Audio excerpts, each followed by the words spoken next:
Welcome to space. Dozens of Euro 2016 matches are being broadcast all over the world via satellite.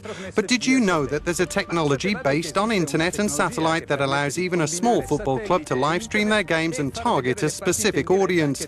We've come to Italy to hear about the experience of one club, and we also travel to a teleport in France to explore how the technology works.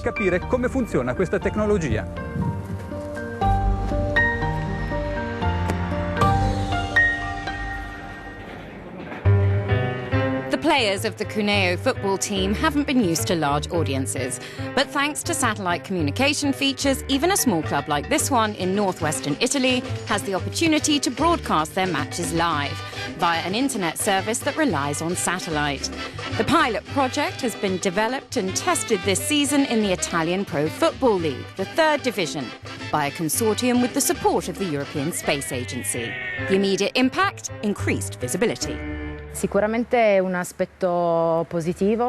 it's a good thing, a benefit for a championship like the Pro League, which doesn't have the followers of Serie A or Serie B or the Champions League.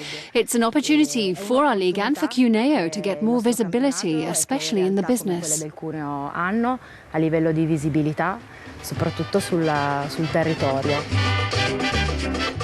Another interesting opportunity is reaching potential new supporters who can enjoy the game by the satellite internet connection.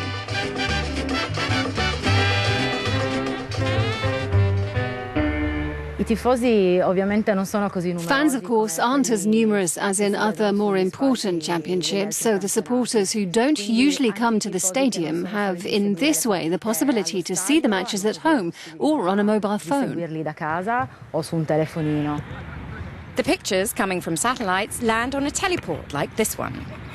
Here we receive the signals coming by the satellite from terminals in different parts of Europe. Then, by our fibre network, we deliver them with the internet. The matches of the Italian Pro League have been distributed through a web streaming channel called SportTube. New satellite systems allow for higher bandwidth communication and turn out to be cheaper for satellite filming services. Bandwidth is a fundamental criteria when it comes to broadcasting pictures via satellite.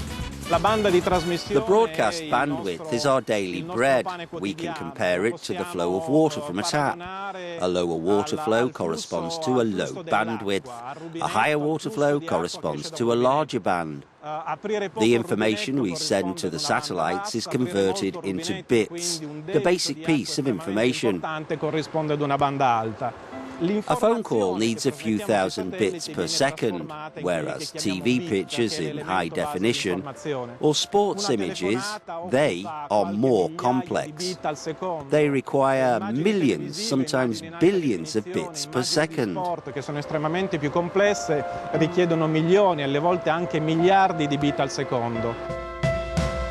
Besides the delivery of TV pictures, satellite-based broadband is also used for internet connection. As in Europe, there are still regions where terrestrial internet access isn't viable. Why internet via satellite? Well, the big advantage is the fact that you just need a terminal, extremely cheap, and you can install it anywhere in order to have an ADSL-like internet connectivity and doing everything you normally do at home. The other great advantage of satellites is the coverage. These features rely on geostationary satellites that keep a continual watch on a specific area of Earth from their space orbit above the equator. But how does this all work, though? The CEO of Eutelsat's Fransat affiliate is the man to ask. We can take this ball as an example of the Earth. The satellite is orbiting 36,000 kilometers away. We see that when the Earth is revolving, the satellite spins at the same speed as the Earth. In this way, from Earth, we will always have the same visibility of the satellite. One of the next steps forward for the viewer's experience is Ultra HD, which can provide cinema-like picture quality. Satellite's bandwidth availability and its wide coverage areas will enable viewers to receive the same quality signal. The ultra-high resolution is going to be the new standard of tomorrow's television. It has a much higher quality than high definition.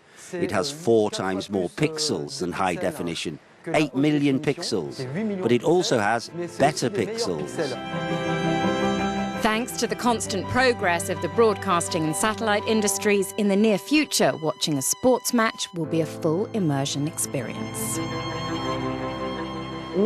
We foresee the opportunity to multiply the number of cameras, the points of capture of images, from the player's point of view, for instance. We can, through cameras that will be installed on the players' shirts, really live the game. That's beyond having a view of the match, but being in it and being able to increase the number of experiences, the ways of watching and experiencing a sporting moment. Small clubs such as Cuneo will likely have to wait a while to enjoy this video revolution. But the use of satellite and internet has the potential to bring smaller sports events to more than 200 million people across Europe. And now for Destination Mars, our journey towards the Red Planet along with the European Space Agency's ExoMars mission. This month we talk about the decontamination procedures used for the instruments making the journey. Let's see.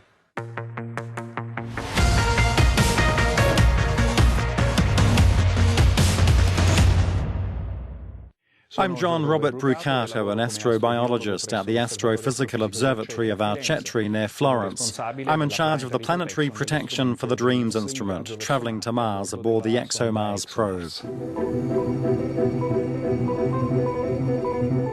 Instruments on board the ExoMars mission, aimed at searching for signs of life, must be sterilised before launch to avoid contaminating the planet with terrestrial life. We know now that on Earth there are extraordinarily resistant bacteria, able to bear extreme environmental conditions, and which could survive on board a space mission during an interplanetary journey. The procedure for sterilizing a space mission instrument on board involves putting it in a high-temperature environment at 120 degrees for several hours or even days, and this way we're sure to have no biological load on board. Thinking about future missions that will bring Martian samples to Earth, today we're studying at a European level how to develop a protected place to analyze these samples and to check whether there's extraterrestrial life on another planet.